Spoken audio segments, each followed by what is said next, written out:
1959 में रशिया के Ural mountains में एक बहुत बड़ा हादसा हुआ। 9 एक्सपीरियंस्ड हाइकर्स की रहस्यमय परिस्थितियों में मौत हो गई। ये घटना खोलात स्याखल की ढलानों पर हुई, जिसे स्थानीय मानसी लोग डेड माउंटेन कहते हैं। दशकों की जांच पड़ताल और अटकलों के बाद भी ये खौफनाक कहानी आज भी लोगों को हैरान करती है। द डाइटलोव पास इंसिडेंट, जैसा कि इसे जाना जाता है, 20वीं सदी के सबसे बड़े रहस्यों में से एक है। ये एडवेंचर, त्रासदी और अनजान की कहानी है। ये एक ऐसी कहानी है जिसे सुनाने की जरूरत है। हाइकर्स के ग्रुप को इगोर डाइटलोव लीड कर रहे थे, जो यूराल पॉलिटेक्निकल इंस्टीट्यूट में 23 साल के स्टूडेंट थे।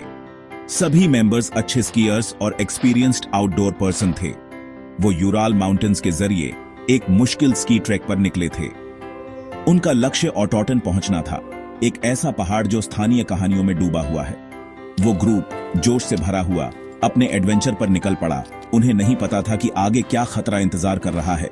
वो अपने साथ कैमरे और डायरीज ले गए थे ताकि अपनी यात्रा को रिकॉर्ड कर सकें। यही चीजें बाद में उनकी मौत की पहेली के अहम सुराग बन गई। हाइकर्स ने अपनी यात्रा 23 जनवरी 1959 को शुरू की। वे ट्रेन और ट्रक से सफर करते रहे, अपनी प्रगति को तस्वीरों और डायरी में दर्ज करते रहे। 31 जनवरी को उन्होंने खोलात स्याखल की ढलानों पर अपना आखिरी कैंप लगाया। हालांकि उस रात कुछ बहुत बुरा हुआ। हाइकर्स घबराहट में अपने टेंट से भागे, अंदर से अपना रास्ता काटते हुए। सर्दियों की कठोर परिस्थितियों के लिए उनके पास पर्याप्त कपड़े नहीं थे। सवाल यही है, आखिर किस चीज ने उन्हें अपने टेंट से बाहर निकलकर उस भयानक ठंड में जाने पर मजबूर किया? जब हाइकर्स तय समय पर वापस नहीं लौटे तो सर्च पार्टीज भेजी गई। हफ्तों बाद उनका छोड़ा हुआ टेंट मिला। यह आंशिक रूप से टूटा हुआ था और बर्फ से ढका हुआ था। हाइकर्स का सामान अंदर ही था, जिसमें खाना, गर्म कपड़े और उनका स्की गियर शामिल था। अगले कुछ महीनों में खोजी दलों ने सभी 9 हाइकर्स के शव बरामद किए। वे बर्फ में बिखरे हुए थे, कुछ आंशिक रूप से कपड़े पहने हुए थे तो कुछ नंगे पैर। उनकी चोटों की भयावह प्रकृति और उनकी मौत के आसपास की विचित्र परिस्थितियों ने पूरे सोवियत संघ को झकझोर कर रख दिया। पोस्टमार्टम से पता चला कि कुछ हाइकर्स की मौत हाइपोथर्मिया से हुई थी, जो कड़ाके की ठंड को देखते हुए संभव था। हालांकि अन्य चोटों ने एक और हिंसक अंत की ओर इशारा किया। कुछ पीड़ितों को गंभीर आंतरिक चोटें आई थीं, जिनमें खोपड़ी का फ्रैक्चर और पसलियों का टूटना शामिल था। ये चोटें साधारण गिरने या हिमस्खलन से मेल नहीं खाती थीं। रहस्य को और बढ़ाते हुए कुछ पीड़ितों के कपड़ों में रेडियो एक्टिविटी पाई गई। उस भयानक रात डेड माउंटेन पर क्या हुआ था? आधिकारिक चुप्पी और साजिश के फुसफुसाते शब्द। सोवियत अधिकारियों ने एक जांच की, लेकिन उनके निष्कर्ष अनिर्णायक थे। आधिकारिक निष्कर्ष यह था कि हाइकर्स की मौत एक जबरदस्त प्राकृतिक शक्ति के कारण हुई। इस अस्पष्ट व्याख्या ने बढ़ती अटकलों को शांत करने के लिए कुछ नहीं किया। पारदर्शिता की कमी ने अफवाहों और साजिश के सिद्धांतों को हवा दी। कुछ लोगों ने गुप्त सैन्य परीक्षणों की बात की, तो कुछ ने येती जैसे जीवों से मुठभेड़ की। यह घटना जल्दी ही अटकलों का अड्डा बन गई। डाइटलोव पास की घटना एक स्थानीय त्रासदी से एक अंतर्राष्ट्रीय रहस्य में बदल गई। हिमस्खलन का सिद्धांत और उसकी कमियां। सबसे ज्यादा चलने वाले सिद्धांतों में से एक ये है कि हाइकर्स हिमस्खलन का शिकार हुए थे। यह सिद्धांत इस आधार पर खड़ा है कि अचानक बर्फ का गिरना और उसके नीचे दब जाना हाइकर्स के लिए घातक साबित हो सकता है।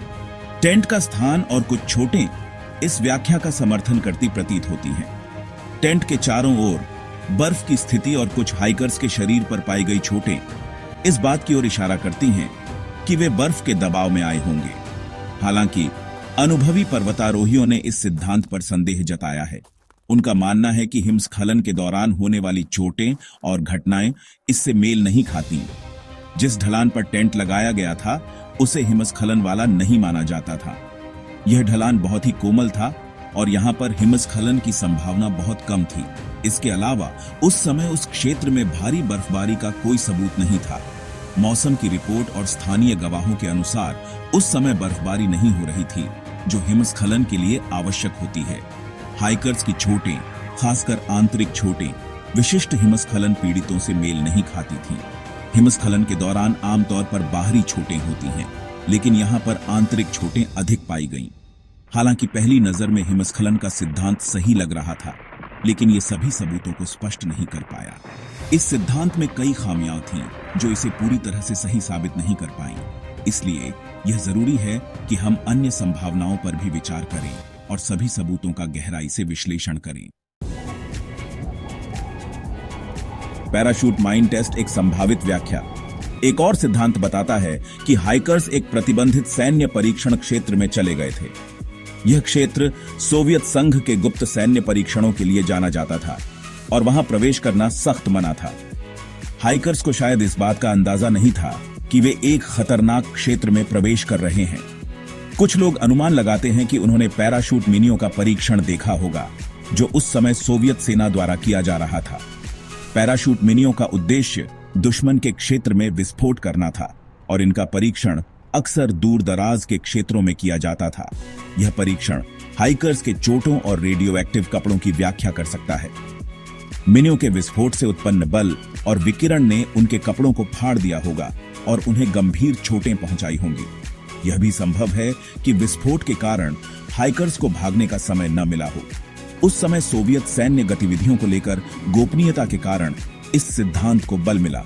सोवियत संघ में सैन्य परीक्षणों और अभियानों के बारे में जानकारी को सख्ती से गुप्त रखा जाता था और इस प्रकार की घटनाओं के बारे में बहुत कम जानकारी सार्वजनिक की जाती थी। प्रत्यक्षदर्शियों ने घटना के समय आसमान में अजीब रोशनी देखने की सूचना दी, जो शायद पैराशूट मिनियों के विस्फोट या अन्य सैन्य गतिविधियों का परिणाम हो सकती है।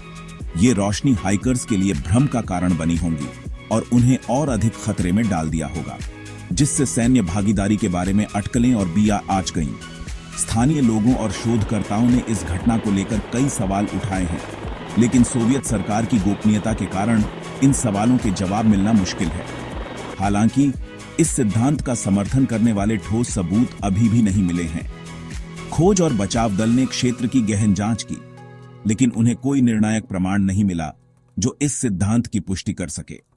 सोवियत शासन की गोपनीयता के कारण इन दावों के पीछे की सच्चाई का पता लगाना मुश्किल है। शोधकर्ता और इतिहासकार अभी भी इस रहस्य को सुलझाने की कोशिश कर रहे हैं, लेकिन कई सवाल अनुत्तरित हैं। यह घटना आज भी एक रहस्य बनी हुई है और इसके पीछे की सच्चाई शायद कभी पूरी तरह से सामने ना आ सके। स्थायी रहस्य, अनुत्तरित प्रश्न। डाइटलोव पास की घटना जो 1959 में हुई थी, आज भी एक गूढ़ पहेली बनी हुई है। 9 अनुभवी हाइकर्स की रहस्यमय मौत ने दुनिया भर के लोगों को चौंका दिया था।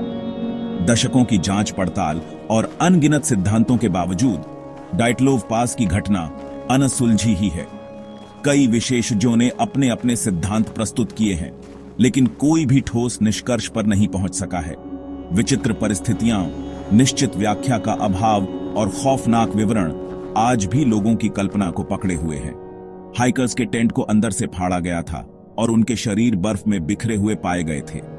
यह घटना अज्ञात की शक्ति और मानवीय समझ की सीमाओं की याद दिलाती है। क्या यह कोई प्राकृतिक आपदा थी या फिर कुछ और ही था? यह सवाल आज भी अनुत्तरित है। यह जंगल के बेरहम स्वभाव की कठोर याद दिलाती है। सर्दियों की कठोरता और बर्फीले तूफानों ने हाइकर्स के जीवन को समाप्त कर दिया। यह एक अच्छे रहस्य की स्थायी शक्ति पर प्रकाश डालता है। डाइटलोव पास की घटना ने कई पुस्तकों, फिल्मों और डॉक्यूमेंट्रीज को प्रेरित किया है। क्या यह एक प्राकृतिक आपदा थी, एक दुखद दुर्घटना थी, या कुछ और भयावह था? कुछ लोग मानते हैं कि यह एक हिमस्खलन था, जबकि अन्य इसे किसी अज्ञात शक्ति का परिणाम मानते हैं। इसका जवाब डेड माउंटेन की बर्फीली ढलानों में खो गया है और हमें समझ नहीं आ रहा है। शायद यह घटना हमें यह सिखाती है कि प्रकृति के सामने हम कितने असहाय हैं। शायद कुछ रहस्य अनसुलझे ही रहने के लिए हैं। डाइटलोव पास की घटना हमें यह याद दिलाती है कि कुछ प्रश्नों के उत्तर कभी नहीं मिलते और यही उनकी सुंदरता है।